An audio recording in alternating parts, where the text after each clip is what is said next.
up, everybody? Today I am making a habanero chili crisp. This is a Mexican spin on a Chinese classic chili infused oil.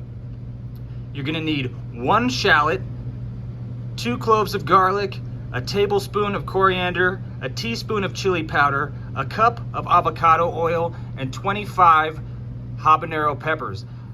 I cut these habaneros in half myself, threw them in the oven at 200 degrees, and let them dehydrate for about 8 hours, checking on them every 2 hours. You can dehydrate them in a dehydrator or at a lower temperature in your oven, but they will not get as much of that dark roastedness on the sides of them, so they'll have a little bit of a different flavor profile. So if you're into more of a less smoky and a little bit sweeter profile, you just dehydrate them either in a dehydrator or at a lower temperature in your oven. I'm slicing this garlic and shallots really thin so it dehydrates and gets a nice crisp on it. You can also mince or chop the garlic really small if you'd like. It's really just up to your personal preference. When I first prepared these chilies, I cut them in half. Now, if you want a really fine, more of like a chili paste, you can chop these dehydrated habaneros even smaller to the size of your liking. I want to go for a little bit more of a chunky crisp here. So I'm gonna just break these down in half again.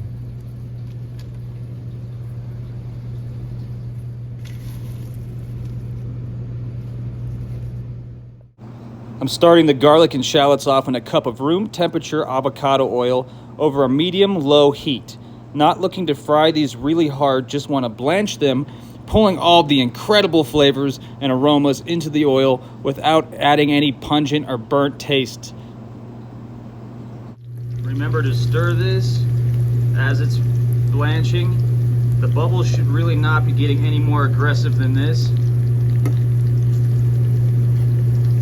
And we're just looking for a really light browning to occur on the edges of the garlic and the shallots. All right, we're about 10 minutes in. We're seeing really light browning here on the garlic. If you want to use a thermometer to check the temp of your oil and keep it consistent throughout the process, about 225 to 250 degrees Fahrenheit is really ideal for this here. I'm going to give this just a few more minutes and it will be ready to go. Here we go. This is excellent right here. Now, because my chilies are not quite dehydrated all the way, they're still pretty fresh, I'm going to dump them into the oil. If your habaneros are completely dehydrated and really dry, you will not add them directly into the hot oil. You'll actually dump the hot oil on top of them. But because mine are still really fresh, I'm going to go ahead and throw them into this blanching oil and let them finish crisping up all the way for like a minute or two. Don't forget to stir. Right, really fragrant, lots of wonderful aromas coming off of this. I'm going to add the coriander, which will add some citrusy flavors, as well as the chili powder, which will give us even more chili flavor in here. Stir that in and turn off the heat.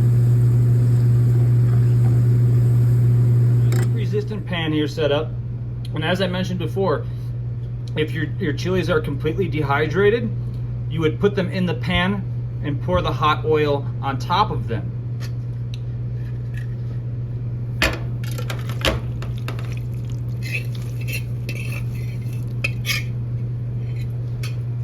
So much aroma coming off this, wonderful texture, really crispy. It's smoky, spicy, a little sweetness from the coriander. The garlic crisped up really nice. Nice dark color on this. If you're looking for a lighter color, less smoky, you would also use the method where you would pour the hot oil on top of the chilies and not really toast them as much. But like this is how I love it. Nice dark on the outside, not burnt. Just enough smokiness to complement the sweetness and the spice. Really a lot of different flavors here. Great addition to tacos, Mexican dishes. You can put them on top of pizza, pasta, so many different options here. I'm gonna let this cool off and then get it into a jar for storage. I got it jarred up and it looks beautiful. I recommend keeping this in the refrigerator. It can be good for a couple months, but I also recommend making it in small batches and using it up quickly rather than making a big batch and letting it sit, to protect the flavor and protect yourself. Now, when you keep this overnight, the flavor will get even stronger and stronger. So it is good to go and eat now, but it will improve over time. Please give this a lot of love for me. Try it out. Let me know what you think. Thanks for watching.